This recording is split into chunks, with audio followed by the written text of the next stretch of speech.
Movie की शुरुआत में हमें क्रिश नाम के एक लड़के को दिखाया जाता है जो कि एक टेनिस प्लेयर होता है। उसकी बेहतरीन प्रदर्शन के कारण उसे टेनिस इंस्ट्रक्टर बना दिया जाता है। वहाँ पर उसे एक टॉम नाम का खिलाड़ी भी मिलता है। टॉम काफी रिच फैमिली से बिलोंग करता था। फिर इन दोनों में बहुत अच्छी दोस्ती हो जाती है। एक दिन दोनों मिलकर ओपेरा देखने जाते हैं। वहाँ टॉम की पूरी फैमिली आई हुई होती है। वहाँ पे टॉम के सिस्टर भी थी जिसे क्रिश एक नज़र में पसंद आ गया था।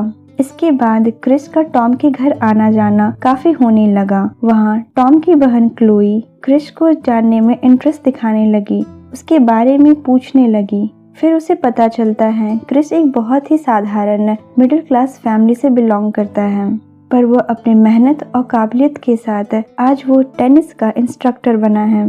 फिर धीरे धीरे क्लोई और क्रिश के बीच बहुत अच्छा रिलेशन हो जाता है और वो दोनों रिलेशनशिप में आ जाते हैं।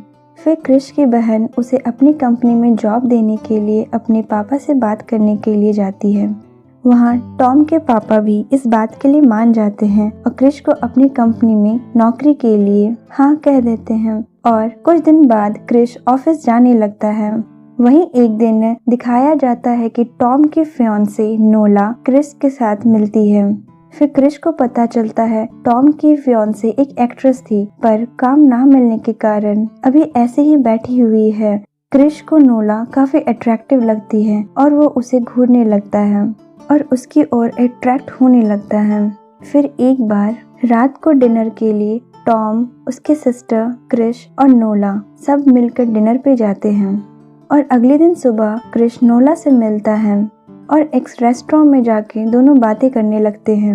नोला वहाँ बताती है क्लोई को ये पसंद है, इसलिए उसकी मॉम उसके शादी के लिए तैयारी में है, बस वो कोई गलती और ना करे। नोला और क्रिश वीकेंड पर टॉम के घर पर ही रहते हैं। तो इसी बीच नोला और टॉम की माँ के बीच कुछ नोकझोंक हो जाती है, क्योंकि टॉम की माँ को नोला का एक्ट्रेस होना पसंद नहीं था और ये बात काफी बढ़ जाती है। तो नोला वहाँ से निकलकर बारिश में भीगते हुए बाहर जाने लगती है।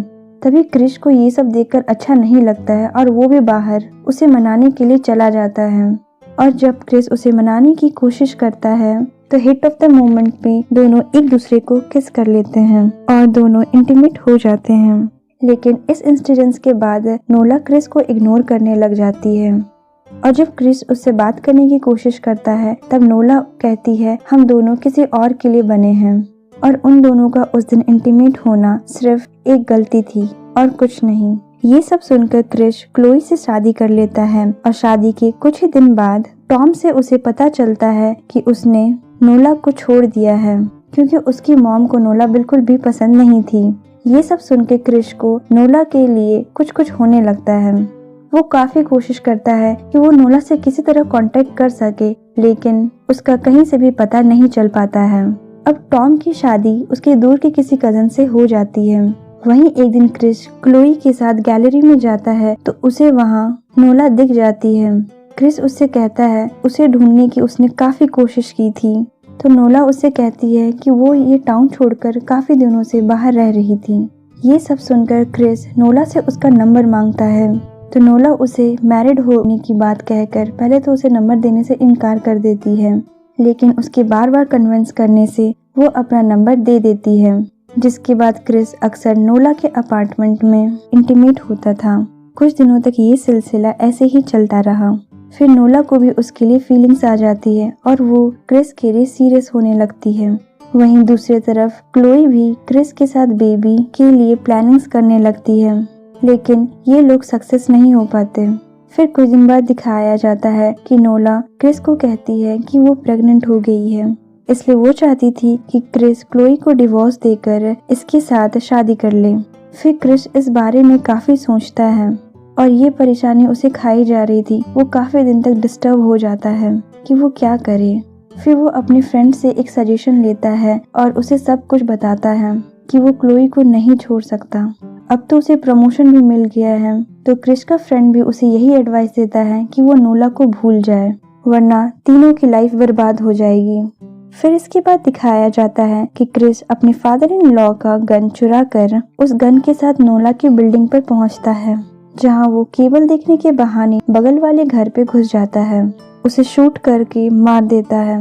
वो उसके घर काफी सारे ज्वेलरीज भी चुरा लेता है ताकि किसी को शक ना हो और पुलिस को लगे ये सब चोरी के लिए ही हुआ है। नोला घर पर नहीं थी। वो कुछ देर बाद घर में आती है तो उसे भी शूट करके मार डालता है। उसके बाद वो उस गन को वापस उसी जगह वापस रख देता है। उस ओल्ड लेडी के ज्वेलरीज को एक जगह बांधकर वो पानी में फेंक देता है, लेकिन फिर वहाँ दिखाया जाता है उससे गलती से एक रिंग वहीं ब्रिज पर ही गिर गया था।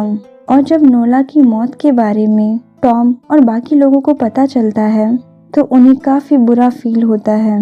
वहीं जब पुलिस इन्वेस्टिगेशन करने लगती है तब ये सारा कुछ रॉबरी की वजह से हुआ है, पर उसमें से एक ऑफिसर को डाउट होता है कि कहीं क्रिश नहीं तो ये मर्डर नहीं किया। लेकिन पुलिस को जब पता चलता है कि चोरी हुई ज्वेलरीज में से एक रिंग वहाँ उस ब्रिज पे मिली है, सारी ज्वेलरीज एक ड्रग एडिक्ट को मिली है, तो वो मर्डर उसी आदमी ने किया होगा, क्योंकि उस ड्रग एडिक्ट को वो रिंग वहाँ पे से पड़ी हुई मिली थी, जिससे क्रिस बच जाता है। पर क्रिस बच तो गया था, लेकिन उसे अंदर से ये गिल्ट हमेशा लाइफ टाइम रहने वाला था कि उसने नोला के साथ साथ अपने होने वाले बच्चे को भी मार डाला।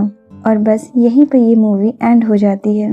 अगर आपको ये मूवी अच्छी लगी तो प्लीज़ लाइक और सब्सक्राइब कर दें। Thank you for watching.